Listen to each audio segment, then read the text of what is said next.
Hallelujah. Eti ebusiafo enano pay message no matudin say a story about forgiveness. Eti eba asantitwi ma ye beka ne say abako sembi a efa bonefache eho. Hallelujah. Eti wo kenkan according to Matthew anase Matthew chapter 18 verses 21 na was said, then Peter came to Yeshua and asked, into see Peter, Simon Peter, eba Yeshua Hamashiach kenchen, ena wubusa and say, Yeshua, when someone won't stop doing wrong to me, how many times must I forgive them? 7 times. Into Simon Peter, eba Yeshua Hamashiach kenchen, eka chere and say, oh Yeshua, into say, obi koswa say, or yeme bonia, into empredo saying, na memfa oni akrono mfomso enche no 7 times ana emprenso ana what was verse 22 no say Yeshua answered, I tell you, you must forgive them more than 7 times. Ete hona Yeshua Hamashiach ka kire Simon Peter say o ka kire ne say wono de wo se ne say obi koso ye obone a wo say fache oni akrono more than 7 times, more than empre enso no. What to a quotation also say, you must continue to forgive them even if they do wrong to you 77 times. Or say, for only a chronon form so a channel, even po 77 times. Enti ya kan 77 times eye empra dodo bebre. Hallelujah. Na che se wo pa kire se abre biara no obi ekoso eye wo bone a ose odi oni akrono mfom so eye den eche no eti ye wo bone bi wo ho a eye enida ho bone a ye intentional sin anase ye can provoke a chese obi hye obufuo provocation chese obi hye wo ebufuo eti ye wo intentional provocation ewo ho ene wo unintentional anase unintentional provocation se obi hye obufuo a neni nye den ene wo environmental provocation to say nyoma etwa ye ho ahia a eno so ye den ehye wo ebufuo. Hallelujah. Etobu ho a obetima se obufuo wa abra wonnim se ade a wo ye no ode ahye obufuo na wonso obu afu na wonso aye den what take action etina ehia so say wo ye den odi oni akrono mfom so eche no abre ne abre nyina ye obu ho a no wa hyeda say oba be hye obufuo ene wo obi ho nso a wan hyeda ebia asem kakra bi okan ye no ena wonso obu aye den efu ewo ho enam say wonso kakra bi na obu efu kakra bi na obu efu nti asem kitu bi enye ebufu asem kra na wo de wa ye den wafa no ebufuo mu ena Bible ne say ebasa fa oni akrono mfom so eye den eche no more than 70 times 7 na che say empredo do bebre. Hallelujah. Eti woto quotation no so a verses 23 no say, so Yahweh's kingdom is like a king who decided to collect the money his servants owed him. Eti hona Yeshua Hamashiach kasa abakosem no was saying onyankopon Yahweh hinie ne te say wo hini bia wode ne sika ball amanfo besia a ebre na so a oba beje sika no efiri the servant no ho. What to quotation no so a was say the king began to collect his money. One servant owed him several thousand pounds of silver. He was not able to pay the money to his master, the king. So the master ordered that he and everything he owed be sold, even his wife and children. The money would be used to pay the king what the servant owed. Eti abra ohene ne ye na dwene se wo ba beji sika wo de bo afoforo bosia no eti abra no so ya wo ba beji no Bible ne se na owura bi ode ohene ne ka empredodo bebri ana se ode ohene ne ka sika pudo bebri a na wanya sika ntimi nye den entia enti eho na wo hene ne ka se ene ye beton a servant no akwa ne japade ne nyoma wowo ne yire ene ne mma ne de atua saa eka no even po ye ton ne japade ne yire ene ne mma ene de keka ho a entimi mpo entua saa sika no emma. Hallelujah. Anase saa sika na servant no ede ne kana wode no entimi ntua mumpo kota. Hallelujah. Eti woto quotation no so a Verses 26 no say, but the servant fell on his knees and begged, be patient with me. I will pay you everything I owe. The master felt sorry for him, so he told the servant he did not have to pay. He let him go free. Eti ehwa na Bible na kire say, esan say servant no, woni sika wodi betia wo hene ni nti no, wo hene no so ka say ne nke beton servant no ne japade ne nyoma wowo ne cars wowo ene ne yire ne mma ne die tua sa aka no ehwa na servant no ebu nkotodwe ewo hene nanim eka kire wo hene ne say opa ohene no achew we de eye ka na ayeden aba na wone de eka biara wode no wo betua sa eka ni nyina ede ayeden ede ama no eti ehwa na Bible ne kire say wo hene no ne servant no ehun ye wo hene no emobo na wo hene ne ka say wo de servant no enya de a wo betua sika biara na emom no wo de eka ni nyina ayeden ache servant no anase akoa no. Hallelujah. It's what quotation also verses 28 no say, later that same servant found another servant who owed him 100 silver coins. He grabbed him around the neck and said, pay me the money you owe me. Eti Bible ne si echire no sa servant no a wo hene no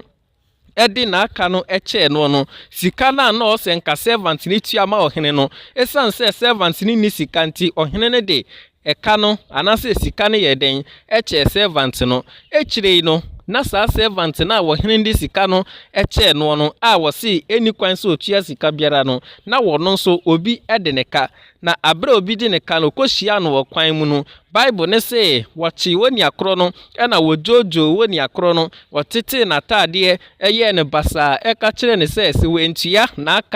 aka na wode no amfa amana wode ne bekwa akoto prison. Hallelujah. Eti woni a wotie me se me ne wumie no na yede ohene bika na wohene di yaka eche yen na obi nso di yen ka ede na osieye o se yen so ade oni akro no so aka eden eche no nenso sa servant ne de we hu oni akro no mobo na mom otete oni akro no etete na tade eka che ne se we ntua eka wode a ene wode ne kwa akoto prison. Eti according to verses 29 or say, the other servants fell on his knees and begged him, be patient with me, I will pay you everything I owe. But the first servant refused to be patient. He told the judge that the other servants owed him money, and that servant was put in jail until he could pay everything he owed. Eti ehwana servant no esan so kohunu so obi di ne ka no ojojo no ka chen se wentua ne ka mfa amana wode ne ba akoto prison no oni akro no so woni sika etu oni akro no so ebu nkotodwe wo sa servant nanim eka kire ne se ono de wonhu no mobo na eka biara ode no ode bema no Bible ne say sa servant no wenhu oni akro no mobo etu ode ne koma a police fo ma yeyeden ye che sa servant ni tumu kopem se wo betia eka wodi nyina ansana yeyeden yeyi sa servant no. Hallelujah. Etu wotu quotation so say all the other servants saw what happened. Hallelujah. What happened? They felt very sorry for the man, so they went and told their master everything that's happened. Eti abra sa nyoma we ekoso no Bible ne say sa asumfo ni nyina servant anase enkwa ni nyina hunu de ekoso enti omukokobọ master no aye wo hene no amane say akwa na wode neka naka efiri no anase naka che no se na obi nso de neka wohu no mobode ne ka che no o se nko no so hu oni akro no mobode oni akro no so aka che no nenso we hu no mobo e na wojojo no atete no de nakoto prison say we ntia eka wode a ani enya de ebeyi na free prison obeda prison san kopem say obetua eka wode etutu quotation no so a according to verses 32 no say, then the master called his servant in and said, you evil servants, you begged me to forgive your debt, and I said you did not have to pay anything. So you should have given that other man who serves with you the same mercy I gave you. The master was very angry, so he put the servant in jail to be punished, and he had to stay in jail until he could pay everything he owed. Eti hona master no efre servant no eba ye no ka kire say wo servant na wo de meka eka wodi me na asu edoso yie pa wontimi ntua na obu nkotodwe esre me epa machew na mede waka efiri wo se enya ade a obetua eka ne bio mede kana chew eti abra mede kana chew wo no wonso se na obi nso yeden obi nso ede woka eti obi ede woka no ehuma bra me hu wo ede waka eche wo a meka se eni kwan se wutua eka ne biom no o se wonso hu saa woni akro no mobo na wonso di oni akro no akaye den efiri no na oka kire oni akro no se eni kwan se ono nso ye den etia eka biara ema o nenso ehuma bra me di hu wo ede waka free wo no wonso wa mfa se ehuma bro no ehunu obi ana wodi e wachi oni akro no de woka no akoto prison se agise wotua ne ka wie ansana weyi ne free prison ene wonso me de wo kwa akoto jail kopem se wonso be den wo betua eka wonso de me no ansana wonso yeyi we free prison ena wo hene no ede sa servant no so eye den ekọ share prison hallelujah neto kenka according to verses 35 now was say this king did the same as my heavenly father would do to you. It was say saa wo hene wei eye ade a onyankopon ya wenso ebeye ede ama meni wumienu na chesa according to abakosem wei no wo hene no aye the king no o na gina homa onyankopon yawe ena servant no ejina homa meni wumienu eti meni wumienu aye servant no ena wo hene no ede sika ama meni wumienu se yemfa nya adwuma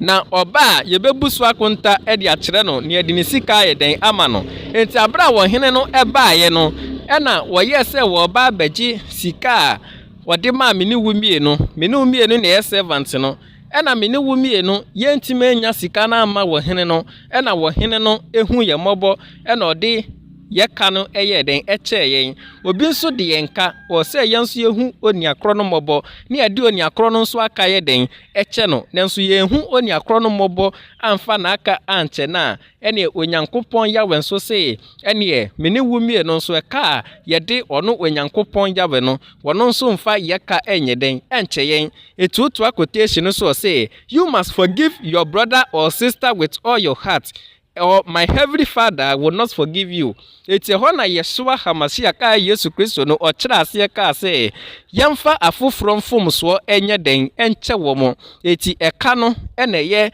emfonso anase bone eti osi yemfa afoforo mfomso anase afoforo bone enche womo anya sa de a ene ye Nyankopon yawe na wono nso ewo osoro no wonhunu menso meni wumienu emobo emfa ye bone anase ye mfomso enye den enche yen entina Simon Peter ebusa Yeshua se empredodo sen na obi ye bone a yemfa oni akromfomso enche no emprenso ana ena Yeshua eka se de bida na mom 70 times 7 na chese empre dodo bebre abre bia no obi ye bone a yemfa oni akromfomso enche no na onyankopon yawe nso ehumene wo mienu mobo na ode yanso yemfomso ayeden acheyen hallelujah eti yente asiesa mi ameka se ye frame Cohen Gadol Ebenezer Ankapon Niama the founder of Yehuda that Mishkan Church aye Judah Religion Tabernacles Church and a music producer and also a sound engineer and a gospel legend musician eti yente asiesa eti medibesi ahase onyankopon yawe ya adoma wachina anopanso mediasiam no bebre yensara enkakra medamase makramo bye bye shalom.